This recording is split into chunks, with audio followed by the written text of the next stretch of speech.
é que todos os seres humanos, de todos os tempos, enfrentarão o julgamento de Deus. Disse Salomão: porque Deus há de trazer a juízo todas as obras, até as que estão escondidas, quer sejam boas, quer sejam más. Eclesiastes 12, verso 14. De que modo ocorrerá esse julgamento?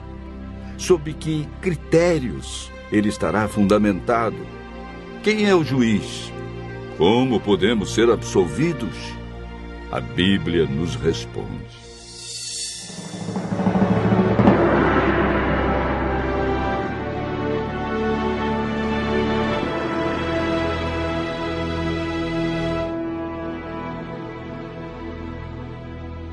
A Bíblia nos deixa claro que a salvação é recebida unicamente pela graça quando aceitamos a Cristo e passamos pelo processo de conversão, arrependimento e confissão dos pecados.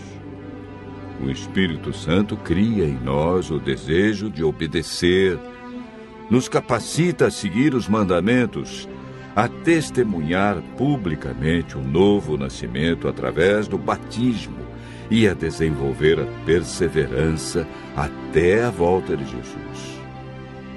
Muitos de nós, quando ouvimos falar sobre o juízo, ficamos temerosos. O temor está relacionado com a compreensão errada de Deus e seus atributos. João diz que Deus é amor. O ato de julgar na Bíblia está relacionado com a salvação. O apóstolo Paulo nos esclarece como será estabelecido o juízo de Deus. Bem sabemos que o juízo de Deus é segundo a verdade contra os que praticam tais coisas. Através deste texto, podemos concluir que o juízo de Deus será segundo a verdade. Muitos perguntam: o que é a verdade? João relata as palavras de Jesus: santifica-os na verdade. A tua palavra é a verdade. O salmista afirma que a lei de Deus é a própria verdade. João descreve no Apocalipse como será efetuado o julgamento. Vi também os mortos, os grandes e os pequenos, postos em pé diante do trono, e então se abriram livros. Ainda outro livro, o livro da vida foi aberto, e os mortos foram julgados segundo as suas obras, conforme o que se achava escrito nos livros. A Bíblia faz referência ao livro da vida, onde estão escritos os nomes de todos aqueles que aceitaram a Cristo como seu Salvador e são seus seguidores. O profeta Malaquias fala do livro memorial, onde estão relatadas as boas obras daqueles que temem ao Senhor. Este livro registra os maus atos, as más palavras e os maus pensamentos. Os anjos fazem as anotações no livro memorial, visto que eles são as testemunhas no juízo. O sábio Salomão afirma que Deus há de trazer a juízo todas as obras, até as que estão escondidas, quer sejam boas, quer sejam más. Jesus está hoje no céu realizando nos livros o juízo de investigação e intercedendo em favor de nós perante o Pai. A primeira carta de João, capítulo 2, verso 1, diz: filhinhos meus, estas coisas vos escrevo para que não pequeis.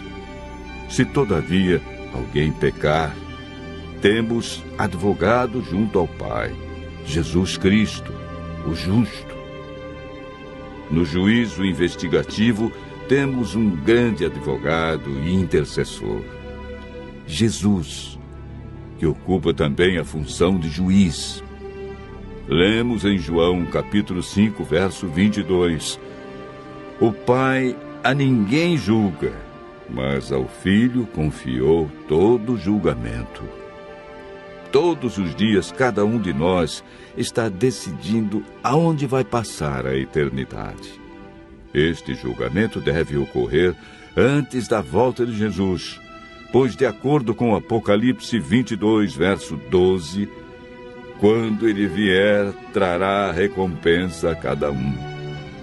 Após a vinda de Cristo, tem início a segunda fase do juízo, o juízo de comprovação, que ocorrerá no céu durante os 1000 anos, no qual os justos farão parte.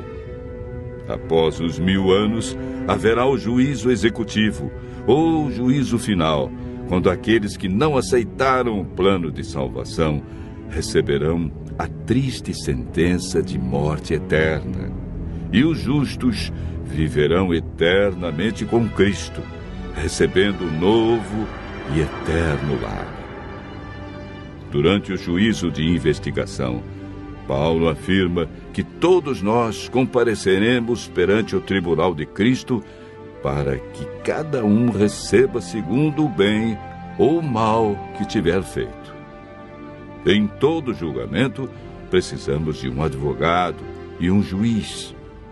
No juízo celestial, Jesus é nosso advogado e juiz. Os livros que serão usados no juízo são o livro da vida e o livro memorial.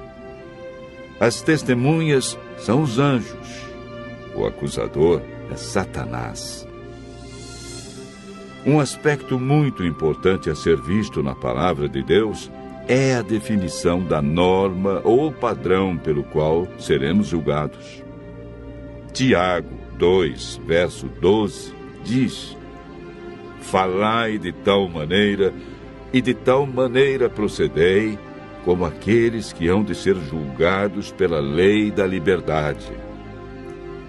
Viver em conformidade com a lei de Deus trará liberdades no juízo.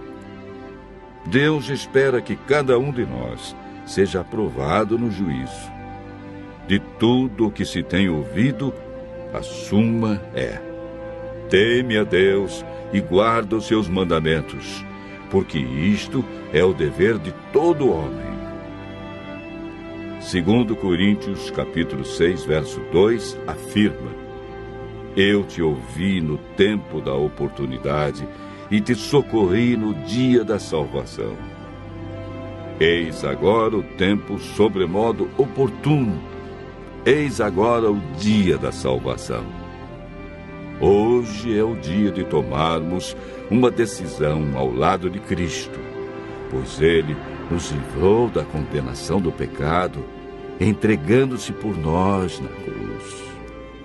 Aceite hoje o amorável convite de Jesus. Vinde a mim, todos os que estão cansados e sobrecarregados, e eu vos aliviarei. Tomai sobre vós o meu jugo e aprendei de mim, porque sou manso e humilde de coração, e achareis descanso para vossas almas. Porque o meu jugo é suave e o meu fardo é leve. Continue ouvindo a voz de Deus e praticando seus ensinos, pois nenhuma condenação há para os que estão em Cristo Jesus.